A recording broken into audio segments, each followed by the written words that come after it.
So on December 20th of 2023, I went into the gynecologist for a routine appointment. She did a pap smear and I was like, well, since I'm here, can you also do blood work and run a full STD panel, including HIV, because some places, I don't know, when you ask for STD testing, they don't test for HIV. And I also said including HSV1. HSV1 is herpes simplex virus 1. It is the oral herpes. And some places won't test for it because a lot of the population actually has oral herpes, cold sore. So a lot of people test positive for it, but then they don't want people to freak out because a lot of people may not ever have a breakout. I don't know. That's what one physician told me. And I was like, what everybody else do. I would like to know all of it. Anyway, so I asked her for those labs and she asked me, am I asking because I have any concerns or am I asking because I want to do preventative testing? And I let her know preventative testing. If I am playing adult twister, then I get tested every 6 months. If I'm not playing adult twister, then I get tested once a year. The last time I had been tested was March of 2023. It was now December 2023. So I was like, just included in there. When I left the OBGYN office, I normally go to Quest Diagnostic, which is to the right. I went there and it was probably like, they didn't have any more appointments left because I think they closed at 6 or something like that. So I was like, damn, but there's another urgent care right on the left and they have a lab in there. So I went to that urgent care to get my blood drawn. This is very important. That was on the 20th. On the 23rd, I got a notification that said my results were ready in the portal. I logged onto the portal. I didn't even go to the STD testing because look at my blood work first. A doctor once told me that I am mildly anemic. So they asked me to take iron. Anyway, so I checked my blood work first. And then I was checking the STDs one by one, not detected. And then I get to, it said like A2 antibodies or something like that, or antigens. And then it said like a high level of it.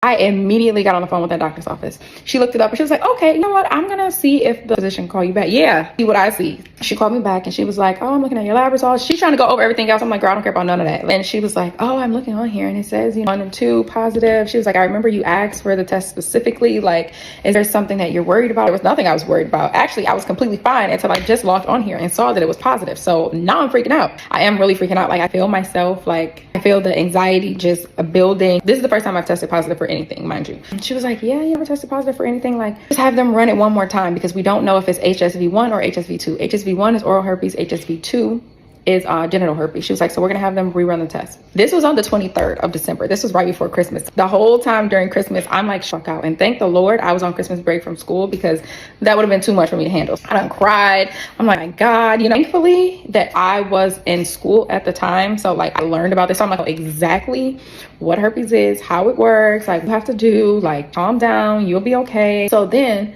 I'm like, wait a minute. I got it from somewhere. So I didn't say nothing because I'm like, you know what? I'm gonna wait until she run the second test. I finally got the results back on December 28th. I got the portal notification first. So I logged online. I seen that it said HSV1 not detected, HSV2 not detected.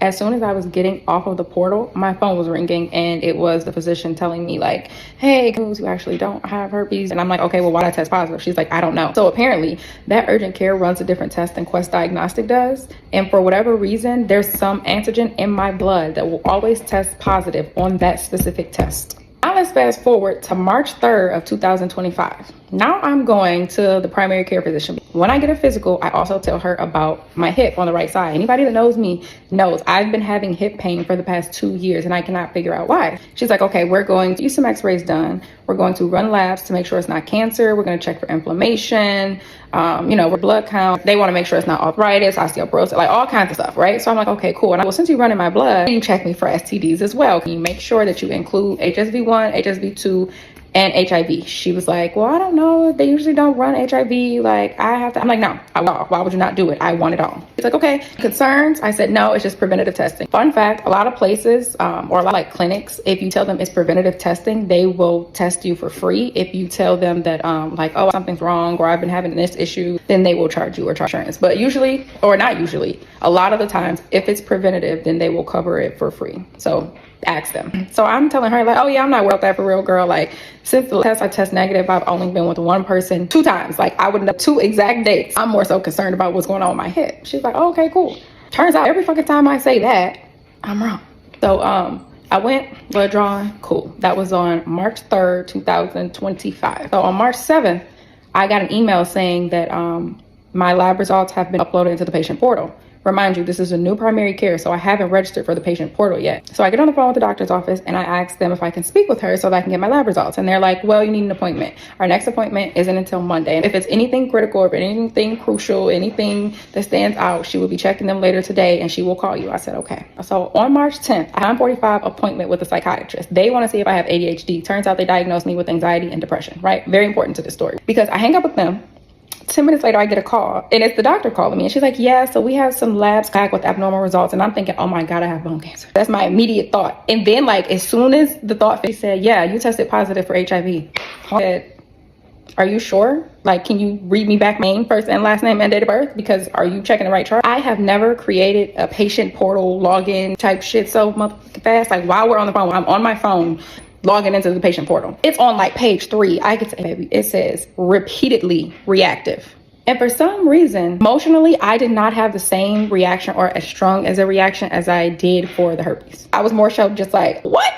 I'm like, that was the least of my concerns, like the very fucking least of my concerns. So she's like, yeah, we got to get you to specialist immediately. Like we have an appointment tomorrow at 11 a.m. or 1 p.m. Which one do you want? And I'm like, I have work tomorrow. And she's like, listen, the next appointment is not for 2 months. So you need to make this appointment. I get off the phone and I'm just like, all right, well, I got HIV. Like for reason, the herpes, the heck out of me. But with the HIV, I was just kind of like, all right, as long as you're in medicine and doing what you're supposed to do, following whatever your treatment plan is, you can have a long, healthy life with HIV. You can have children and literally have a normal life. The worst part about it to me is 1, you can't breastfeed because you can transfer the HIV to your baby.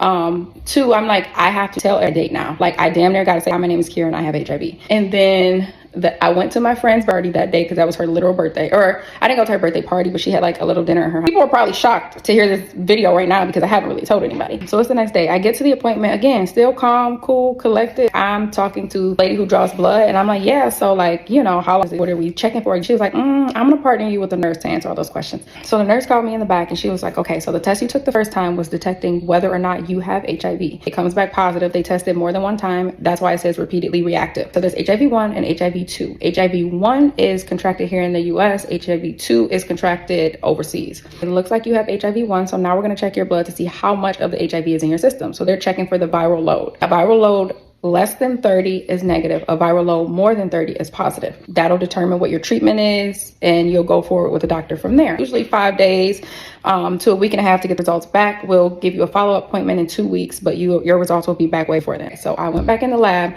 She drew my blood and everybody in there was so sweet. Anyway, so she draws my blood and then she tells me to go pee in the cup. So I go pee in the cup. Then I went back to the front and I was like, oh, you guys do rapid tests? Because I know they do finger pricks places. You get the results back right then. She's like, no, we don't do that here. I'm so sorry. So I go back into the office, into the nurse's station. A guy walks by and he was like, oh, hey, like you here so that we can start your regimen? And the nurse was like, no, she's here for the viral load count. He was like, oh, make her an appointment in 2 weeks so we can put her on a regimen. He's like, oh, wait, 1 second. I have meds in the back. I'm gonna give you some meds. He goes back to his office. I look at the nurse. I'm like, is this the doctor? She's like, he never introduced himself, nothing like that. Now he comes back with 3 bottles of Biktarvy. It's 7 pills in each bottle. And he says, this is enough to last you 3 weeks. Start taking them today. You can take them without food. You can take them in the morning. You can take them at night. It does not matter as long as you take it every single day. That's the most important part. I'll see you in 2 weeks. And then he walks away.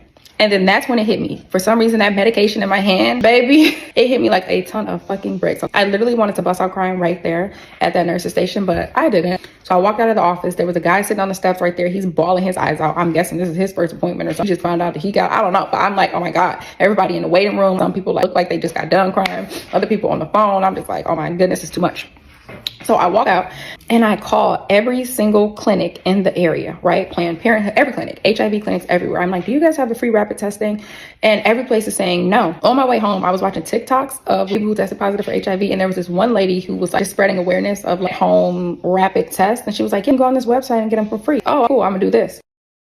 So then I got home, y'all. As soon as I walked in my front door, I just started bawling, crying. I was just like, oh my God. It's crazy because I didn't really have an emotional reaction at first, but I started noticing I had no appetite, no emotional reaction, but my reaction was physical. I could not eat. And then I was like, oh my God, this man really gave me. Now I have to call this man. First of all, we're not on good terms. We're not even on speaking terms, right? So now I have to download this fucking app to text this man to tell him to call me. And then when he gets on my phone, I have to say, hey, I tested positive for HIV. Not only that, but you probably gave it to me because there's literally nowhere else I could have gotten it. I work in healthcare, right? So it's like you could have gotten it at work, but not really because I have not had any kind of incidents. Now I'm really crying because I'm like, I don't want to call him. I don't want to tell him this. And you gave it to me? Honestly, I'm not going to say I wasn't mad that he gave it to me, but I was just like, if he has it, I don't think he knows. There's no part of me that thinks like, oh, you did this to me on purpose. So I was like, I'm not calling him right now. I am going to wait until I get the viral load back because I was an emotional wreck, y'all. And I was like, I'm too emotional right now to get on this man's phone and say anything. So I just cried my little eyes out. And then after that, I was fine. Again, it went back to no emotional thing. But again, I could not eat. It felt like I was withering away. I'm not even kidding. The time it took me to get them results back, I started feeling malnourished. So that was March 11th, right? So then 2 days go by, March 13th come, and they give me a call and they're like, oh, hey, this is the clinic. We actually forgot to give you a rapid HIV test. And I said, I literally asked y'all when I was there if I could get a rapid HIV test. And y'all said no. And they were like, oh yeah, no, that's wrong. We should have given you a rapid one there. Can you come in today? I get there. She pricked my finger, take the blood, put it in this tube, poured some red solution in it, shook it up, and then poured it in this small little white bowl, right? As it was going in the white bowl, she took a tube of blue solution, poured that in there. It turned clear. So she's looking in it. I'm looking in it with her because I'm like, what are we looking at exactly? And then she was like, okay. The results, I'm like, this test is negative. I'm like, yeah, this test is negative. She looks at me and she's like, are you pregnant? I'm like, no. Are you sure you're not pregnant? I'm like, yeah. She's like, you positive? I'm like, girl, at this point, I don't fucking know. You tell me. Because at this point, you got more information than I got. Am I pregnant? God damn. But I'm like, no, I'm not pregnant. I don't think I'm pregnant. Like, I know I'm not pregnant. And she's like, well, I don't know why you tested positive on the blood test and tested negative on this test. Let me call my supervisor. I can hear the supervisor on the phone. The supervisor's like, what the fuck? And she's like, who told her she was positive? And the nurse is like, her blood test told her she was positive. I'm looking at it in the portal. She's like, you're sure the rapid test is negative? The lady's like, yes, I'm literally looking at the rapid test right here. It's negative. The supervisor's like, wow, that's weird. I don't know. And then she asked me again, like, there's not a chance you're pregnant. I'm like, I'm pregnant. Fast forward 1 week later, the 18th, I call them, hey, what is going on? Like, I don't have any results back. You said it takes a week. And they're saying, yeah, we don't know why you don't have the results back. That was on Tuesday. On Friday, the 21st, I called again. Hello. Like, what is going on? It's been a week and a half. Now, y'all pissing me off because now I have a follow-up appointment on Tuesday to start this regimen. And we don't even know what the viral load is because we ain't got it back yet. The nurses are like, we don't know why you don't have them. Like, we're going to have you talk to the doctor. We're going to have him give you a call. He gave me a call like a couple hours later and he's like, yes, have you been taking your medicine? I was like, well, I took the rapid test. The rapid test said it was negative. He was like, it did? I'm like, that's weird. Well, the blood test is more accurate than the rapid test. So you used to take that medication. Like, make sure you're taking it every single day. Doesn't matter when, you need to take it. We're going to get the viral load count. You're going to have an appointment with me on Tuesday so you can come in person. He stressed that fact. Your first appointment has to be in person so that you can get the treatment plan or whatever. And then everyone after that, you can do it on the phone. The nurses will call you on Monday. We don't have your results back now, but we should have them back on Monday. If we do not have them back on Monday, we are actually going to call the lab and have them order stat. I'm like, okay, cool. So Sunday comes, I get an email and it says, I have results uploaded into the patient portal, right? Immediately, I went to that patient portal and I looked on there and it says something about like patient acquired or patient something about identification. And I'm like, what's mean? Like Monday, I don't hear from the nurses. The appointment time comes and goes. So I call the office. I'm like, what is going on? I have an appointment tomorrow. It's in person. It's for me to start the treatment plan. He said, I need the viral load before I start the treatment plan. So if I don't have the viral load by tomorrow, it's pointless for me to come in. Also, why didn't anybody call me for my appointment today? She's like, let me check your chart. I'll call you back. She checks. She calls me back. She's like, we're going to have the doctor call you tomorrow. I said, it has to be in person. She's like, we're going to have the doctor call you tomorrow. He's going to call you on the phone. Okay. So now it's the 25th. The doctor finally calls me and he's like, yeah, so if viral load count, and actually you have no viral load count. Like there's no detected at all. Nothing. And I'm like, so why did I test positive? He's like, I don't know. I have no idea. So you're telling me that I don't have HIV? He was like, no. So the rapid test and this viral load test confirms that you do not have HIV. He was like, for some reason, it's just some antigen in your blood that tests positive for this specific HIV test. So now every time you get tested positive for HIV, you have to let them know that they cannot give you this test because you will be positive for it. When I tell you, I just about fell out on the floor. He's like, yeah, we don't know. This only happened to very few people. It's not often that people get a false positive on HIV test. Like, you're lucky. He's like, you don't have to take the Biktarvy anymore. Obviously, But we do need to see you back in 2 months so that you can retest. So just to confirm you are negative. What are the odds that I test positive and get false positive for the 2 sexually transmitted diseases, infections, whatever you want to call them, that you cannot get rid of? I don't know what the fuck is the antigen in my blood, but thank God I don't actually have it. Moving forward, I will always have to let them know that I test positive for herpes if they give me that specific test. I also have to let them know that I test positive for HIV if they give me that specific test as well. And I can no longer give blood ever in my life again because I tested positive for HIV that one time. But like, I hope this inspires y'all to go get tested. And I hope that this opens y'all eyes to how quickly you can get some shit, because I went from literally nothing to literally all hell breaking loose both times.